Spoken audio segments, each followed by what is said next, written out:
It was great spending Saturday morning with many of you from the communities of Women's College Hospital Foundation, Lifestyle with Purpose, and Quintessentially Canada. During our live virtual conversation on June 26, we chatted about many of my favorite creations. I'm happy to share another recipe with you, pickerel cakes. Come with me and we'll chat about the ingredients first, and then we'll get cooking.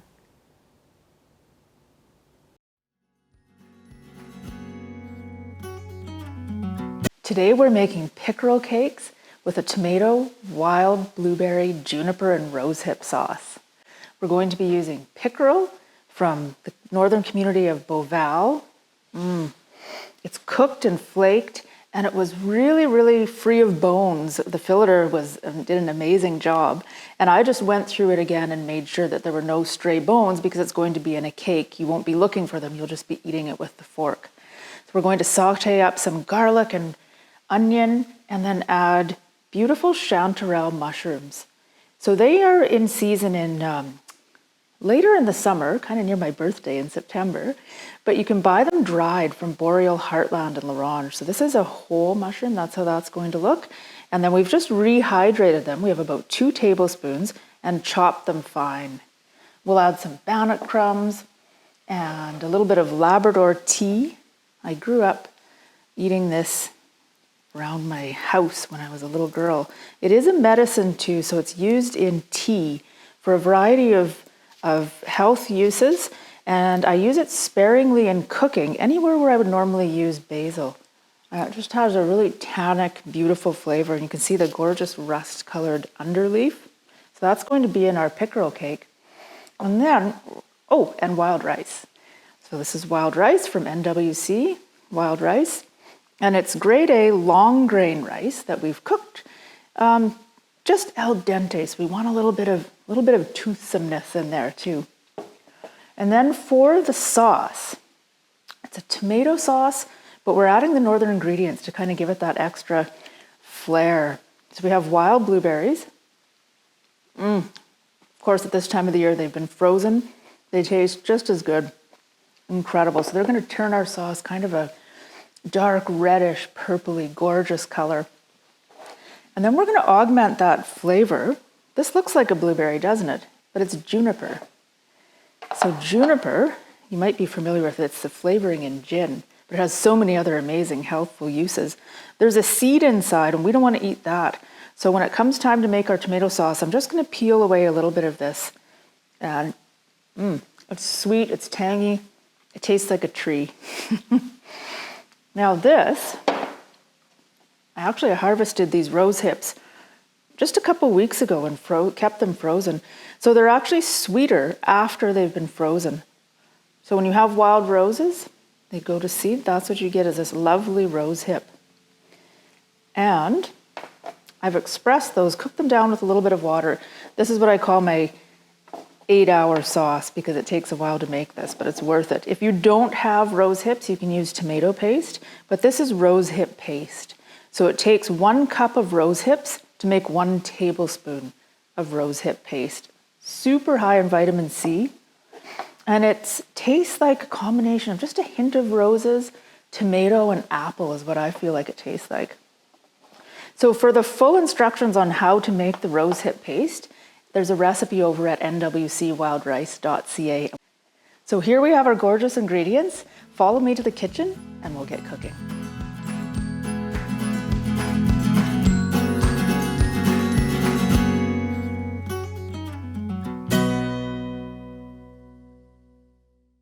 Welcome to my kitchen. We're going to get started with the tomato, wild blueberry, juniper, rosehip sauce. Say that 12 times fast. Because it needs to simmer and kind of meld all its flavors. And once we have that going, we'll kind of put it on the back burner, literally, and get to our pickerel cakes. So I've started sauteing some celery, garlic, and onion, just till it's nice and crispy. And then we're going to add in the juniper that we talked about earlier. Every time I work with local ingredients, I just feel such gratitude for the people that harvested them and that have passed down the knowledge of how to use them. When I harvest, I always stop and give a prayer of thanks and lay down tobacco for the plant nation or the berry nation that I'm going to be using in the dish. And I appreciate it when the harvesters that I purchase from do that as well. I really think it makes a difference in our food and our diet. So we have about 4 berries. We're going to do 1 more.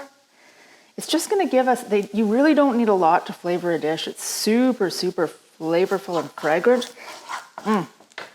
Okay, 1 more. Juniper, juniper, juniper our sauce up. And then I love blueberries and ginger. Ginger definitely doesn't grow in the Northwest, but we love it. So we're going to make an exception and just add some of that to our tomato sauce. Saute a little bit more. And then, ready for the star of the show, the blueberries. Ooh, look at that. In they go. Just gorgeous. So we're just going to cook those down until they start to pop and release their juices a little bit. Isn't that a gorgeous color though? The celery and the blueberries. Look how it's coloring the onions. I love that. So for seasoning so far, we have juniper. We're going to add a teaspoon of basil, just dried basil, and a teaspoon of onion powder, just to give it a little extra body. Incorporate that in. And I have 28 ounces of chopped tomato. When they're in season, you could use fresh tomatoes too. So that's gorgeous. We're going to just crank the heat back up to bring that up to a boil. And we're going to add a little bit of Mexican smoked pepper, just to give it a little bit of a smoky flavor and just a little bit of heat. You could add white pepper, black pepper, whatever you have. And for a little bit of sweetness, maple syrup. If it were a little bit later in the season, we could use birch syrup harvested from trees in the north. A little bit of a pinch of cinnamon, not too much, about 1/8 of a teaspoon. And then some salt. I always start off with less salt than I think I'm going to need, and we can season it later. Less is more when it comes to sodium. So we're just going to stir that in, and we're going to use our most important kitchen tool. Very inexpensive, but very important, our tasting spoon. I think that's about right. Once it simmers and cooks down, all those flavors will meld.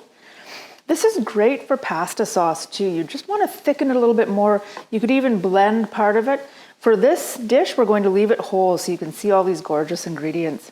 We'll just set this aside and let's get to work on our fish cakes.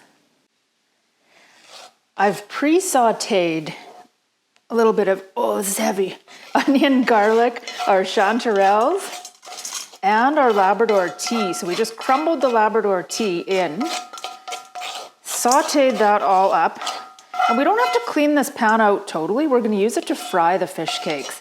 So we'll just set it to the side. Okay, so there's our beautiful chanterelles, peppery tasting, absolutely beautiful. In goes our pickerel and our potatoes.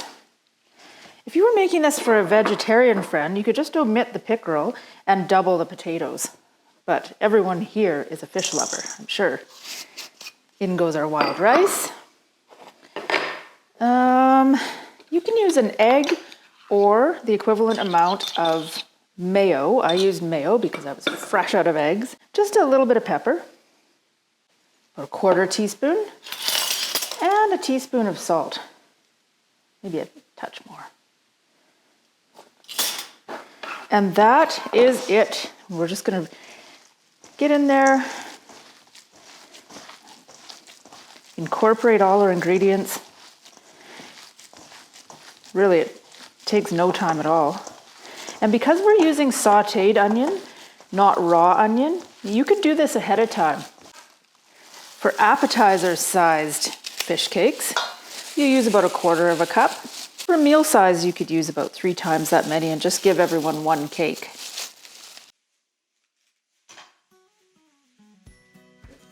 The last step for these little guys is we're going to dip them in bannock crumbs.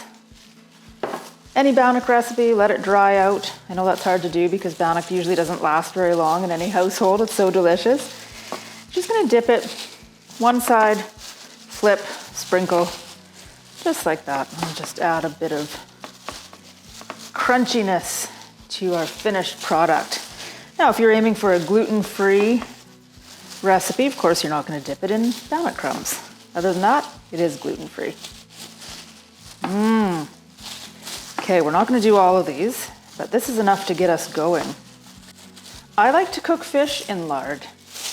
Just a throwback to the days growing up in the north, having shore lunches.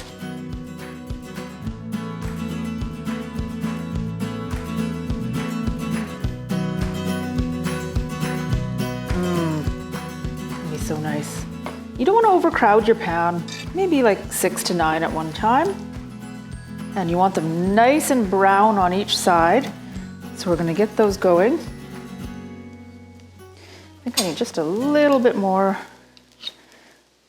lard here, so that'll melt. And then I'll put my final guy in. Move that around. Maybe we'll turn the heat up a little bit. It smells so good already. About 3 minutes on each side. You can do these in the oven too. You'd want to prepare a pan with parchment paper, a little bit of oil or lard on top, and then you'd have to take them out at the midpoint and flip them so they're brown on each side. So let's come back to these in a minute and see how they cooked up.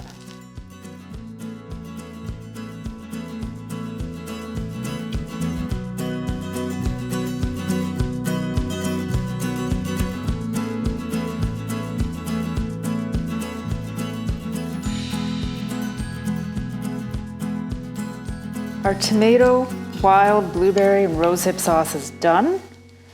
We're going to make a little pile followed by a swoosh.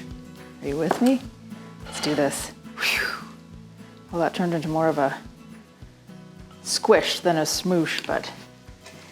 And then we'll just lay down a few of our pickerel cakes. I know I want 3. 1 isn't going to be enough. 2. Put a little bit more of our berry sauce down. Which is our best looking cake. Here we go.